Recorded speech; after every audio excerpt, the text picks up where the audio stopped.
আসসালামু আলাইকুম। এটা হচ্ছে ডিসি সার্কিট টাইপ 5 হচ্ছে পয়েন্ট মেথড টেসলা ভলিউম 1 এর 4th এডিশন। যেটা প্র্যাকটিস 17 বলছে ফাইন্ড আউট আরএবি এবং আরসি।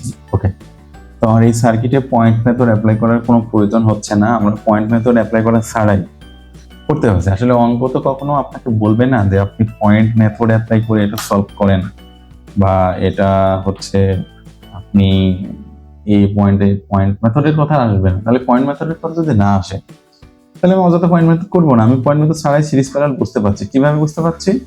আরএবি যখন আমি নির্ণয় করব, আমার এই সার্কিটে কারেন্ট আসতেছে এই একটা ব্রাঞ্চ, আর আমার কারেন্ট আসতেছে এই একটা ব্রাঞ্চ।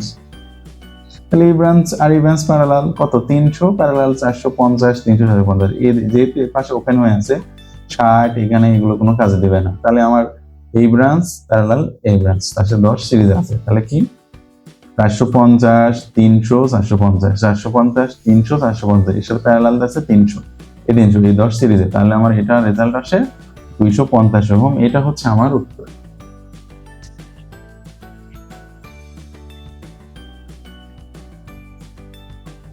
তাহলে আমি সহজে এটা বের করতে পারছি। কিভাবে এটা আসতেছে সেটা একটু দেখি ক্যালকুলেটরে।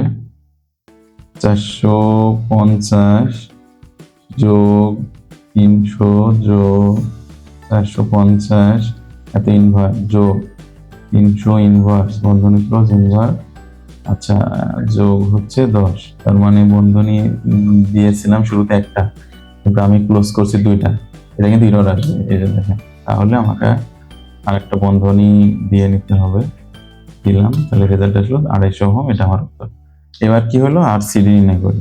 তো আরসিডি যখন আমি নির্ণয় করব, আমার এই একটা ব্রাঞ্চ আর এই একটা ব্রাঞ্চ, তাহলে এই ব্রাঞ্চের সাথে প্যারালাল এই 300 কত? 450 300 সাথে প্যারালাল 300 সাথে যোগ 60 সিরিজে, ঠিক একই রকম সার্কিট।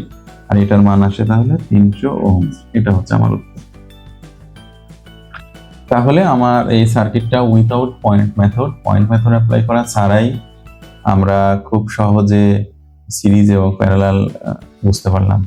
তাহলে আমরা পয়েন্ট মেথড অ্যাপ্লাই করব না, কারণ আমাদের তো বলবে না যে মেথড অ্যাপ্লাই করে এটা সলভ করেন। আমরা সলভ করব আমাদের প্রয়োজনে, আমরা পয়েন্ট মেথড নিব। ঠিক আছে, থ্যাংক ইউ সবাইকে। আসসালামু আলাইকুম।